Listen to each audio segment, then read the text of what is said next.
नमस्कार दोस्तों, कैसे हैं आप सभी। मेरा नाम है सिम्बा शर्मा। एनआईएस बोर्ड के रिगार्डिंग सारी अपडेट यहाँ देता रहता हूँ। आज की वीडियो में बात करने वाला हूँ आप सभी के लिए गुड न्यूज़ है। ऑन डिमांड का जो बच्चे अपना एग्जाम का वेट कर रहे थे, ऑन डिमांड ने अपना जो है पोर्टल ओपन कर दिया है यहाँ पे आपका। तो ऑन डिमांड का एडमिशन आपका जो है फरवरी से लेकर मार्च तक वो आपके ओपन कर दिए गए हैं। ये अपडेट मैं पहले ही दे चुका था आपको कि आप जो ऑन डिमांड होगा आपको फरवरी में ही होगा। रजिस्ट्रेशन इसके आज से स्टार्ट हो गए हैं। 28 जनवरी से रजिस्ट्रेशन स्टार्ट हो गए हैं आपका। 3 फरवरी से आपका जो है एग्जाम स्टार्ट हो जाएंगे। इसमें आपका 3 फरवरी से अपना एग्जाम दे सकते हैं 27 मार्च तक आप।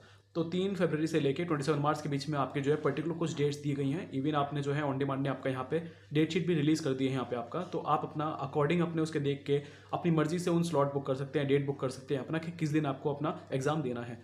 मैं आपको यहाँ पे जानकारी देता हूँ। अगर आप अपना एग्जाम देने की सोच रहे हैं तो डेट अपनी लास्ट की ही रखिएगा। जो आपका जो 45 पीरियड्स का टाइम पीरियड होता है, ऑन डिमांड का जो रिजल्ट निकलता है वो 45 डेज में निकल जाता है। तो ये जो टाइम पीरियड होता है ना ऑन डिमांड का जो चूज़ होता है, ये आपका जो काउंट पीरियड स्टार्ट होता है वो आपके लास्ट से ही स्टार्ट होता है। फॉर एग्जांपल अगर आपने अपना मार्च में पेपर देना है तो मार्च की अगर आप फर्स्ट वीक में दोगे या फिर आप अपना मार्च के लास्ट में दे रहे हो, आपका जो रिजल्ट बनेगा वो आपके मार्च के 30 मार्च से ही काउंट पीरियड स्टार्ट होता है आपका इसमें। तो आप इसमें एग्जाम दो अपना तो लास्ट में ही रखना ताकि आपको बेनिफिट मिले, उसका टाइम पीरियड थोड़ा आपके लिए एक्सीड हो जाए आपका।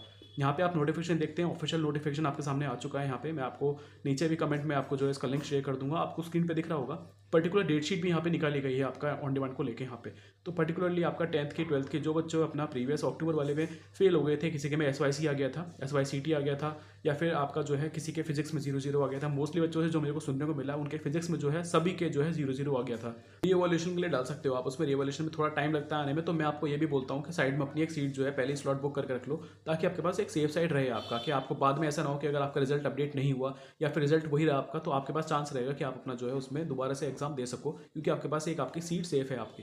इसमें जो है ना लिमिटेड जो है आपकी सीट्स क्यों होती हैं इसमें, आप देखोगे डेट शीट में भी तो आपको सारी डेट्स अवेलेबल नहीं है कि आप किसी भी डेट पे जाके एग्जाम दे दो। पर्टिकुलर कुछ डेट्स ओपन करी गई हैं यहाँ पे आपका।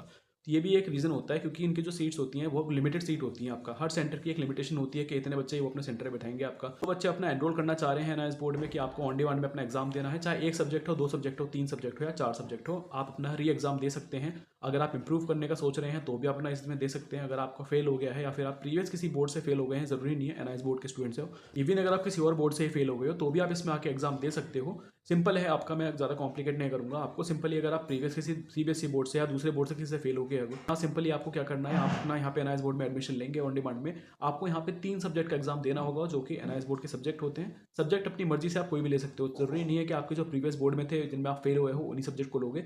आप किसी भी सब्जेक्ट को लेकर अपना 3 सब्जेक्ट आपको लेने होते हैं। 2 सब्जेक्ट आप पास आउट वाले अपनी प्रीवियस मार्कशीट से जो है इसमें डायरेक्टली ट्रांसफर कर सकते हो, जिसे बोलते हैं TOC। तो आपके पास टोटल 5 सब्जेक्ट की फाइनल मार्कशीट एनआईएस बोर्ड की बन के आ जाएगी। जो फेल मार्कशीट होगी वो आपको एनआईएस बोर्ड के सबमिट करनी पड़ेगी आपका। तो ये प्रोसेस होता है आपका। 10th हो 12th हो, कोई भी बच्चा अगर अपना फेल हो गया है या मार्क्स इंप्रूव करना चाह रहे हैं तो भी आपका एनआईएस बोर्ड ऑन डिमांड उन बच्चों के लिए होता है आपका। और बात करें जो उन बच्चों की जो बच्चे अपना अक्टूबर 2024 एनआईएस बोर्ड में इन्होंने एग्जाम दिया था, वो अपना फेल हो गए थे, किसी के में एब्रीवेशन आ गया था आपका, या फिर कोई भी अगर किसी पर्टिकुलर रीजन से मार्क्स इंक्रीज करना चाह रहा था अपना, उन सभी के लिए 2 ऑप्शन एनआईएस बोर्ड ने ओपन कर दिए आपका। पहला ऑप्शन ऑन डिमांड है जिसमें कि फरवरी से लेकर मार्च के बीच में आप कभी भी अपना एग्जाम दे सकते हो। दूसरा ऑप्शन आपके लिए अप्रैल की फीस है। अप्रैल का स्लॉट भी जो पब्लिक एग्जाम है उसके लिए भी वो आपको ओपन कर दिया गया है। बट एक चीज़ ध्यान रखिए, ये सिर्फ उन बच्चों के लिए ओपन करा गया है जो बच्चे अपना अक्टूबर में फेल हो गए थे, और कोई भी स्टूडेंट के लिए या आपका ओपन नहीं करा गया। कोई और स्टूडेंट अगर इसमें अपना एग्जाम फी पे करने का ट्राई भी करेगा तो आप अपना नहीं कर पाओगे इसमें। कौन नया अपडेट है आपका ऑन डिमांड ने पहले क्लियर कर दिया है कि अब आपका जो पेपर आएगा वो आपका नए सिलेबस के अकॉर्डिंग आएगा, पुराने सिलेबस के अकॉर्डिंग नहीं आएगा।